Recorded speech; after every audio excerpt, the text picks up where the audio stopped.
Everyone, as you can see, Angie and myself around the fire. You're also going to see the rest of the team during the course of the evening. And yeah, Angie, say hello first, and we'll start seeing where we go from there. Good evening, everyone, or good morning, wherever you might be. Finally getting to meet everyone. I've got loads of comments and emails and such things. Thank you so much. They've all been great. It's been a warm welcome. And the guys have obviously asked me to introduce myself to everyone, and here I am. So we're going to be talking a bit about that. Cool. Well, a couple of things, a few of the questions that came through. We'll touch on one or two of those just now, especially since some of them regard elephants. And also sort of links into a fantastic drive this afternoon, short, but really fantastic elephants around the waterfall pan. Also, tonight we're going to talk a little bit, like we did last weekend or last Sunday evening, a little bit about our sort of personal backgrounds. How did we end up being where we are today? Rexon was really entertaining us fantastically. I was engrossed in what he was telling us this side, but the sound was a bit of a problem last week. This week it seems to be fine, and I'm sure it will be perfect for the rest of the time. So we're going to just, each of us, give you a little bit of background. Marco's going to come in at the end as well. Rexon's going to come after me, so we're going to swap around a little bit, and Angie, of course, also going to give us some of her background. Just to touch on some of those questions, quite a few people sent questions through, and so just to sort of touch on them in general, a few things. The elephant, the one was about trunks and how the trunks work. It sort of stood out to me a little bit just because we had a beautiful sight this evening with that elephant sniffing around in the dust.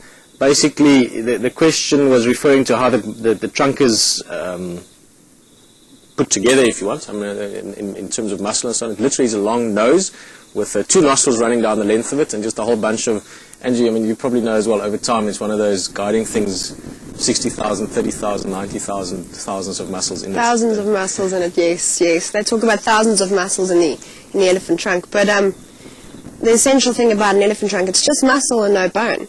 And it's probably the most essential tool that the elephants would rely on for feeding, for taking water in. I mean, they use it a lot for taking water in.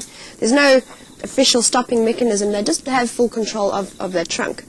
And it's very sensitive. Something interesting as well, it shows a tendency more left and right than what we interpret the tusks to actually show left and right when they twist things off and when they grasp grass and branches.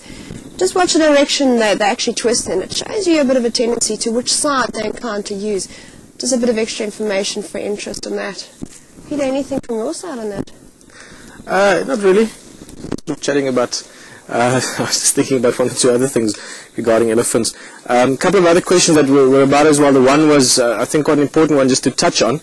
Asking, I was from Emma, about if a young elephant especially ever came up to the vehicle, you know, where they get a bit inquisitive. We've had it with everything from very small babies to big bulls, and they stretch their trunks out and they're sort of interacting with us, literally coming to have a look at us, whether we would ever want to touch them or reach out to them. Emma, and just in general, no, that wouldn't be what we want to do. Obviously, we're not going to not physically reach out and try and touch them, but obviously in terms of how we interact, we're not going to sort of chase them off. We're not going to say, no, we don't want you to have a look at us. I just think that would be quite rude, considering that we look at them all the time. So we're never going to try and physically interact and start playing with animals, if you want, but certainly the way we interact with them, I hope will encourage them to maybe have a look at us the same as we do at them. I think, did you see some of the stuff around the pan tonight with how the elephants interacted? And yes, so other than good fun. your, yes, no, absolutely. We saw you moving around the waterhole there this afternoon. We're having a good giggle in the control room this evening.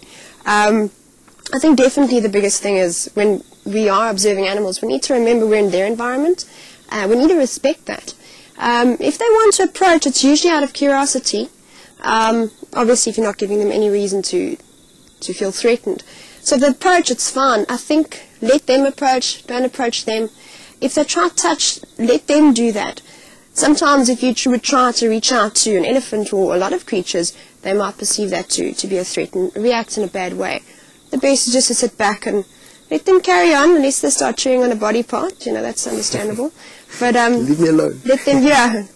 The problem with elephants in a trunk, they can hit hard with their trunk, so you're not inclined to want to touch it. But it's down to respect. Let them inspect and just monitor, observe. The other thing is leave no footprints. Yeah, I think it's a very important thing, which obviously we do, but over the next few months and years there will be more and more opportunities to maybe explain this. But it's exactly what Angie said just now. It's just to to be part of it. In other words, like around that pantanoid, I'm just using that as an example because it sort of fitted in. But imagine it being a kudu or a rhino or another animal coming down to that waterhole and how you would interact with each other, and the elephants interacting with you in the same way. So it's more just sort of giving each other and allowing each other the right space and the right respect.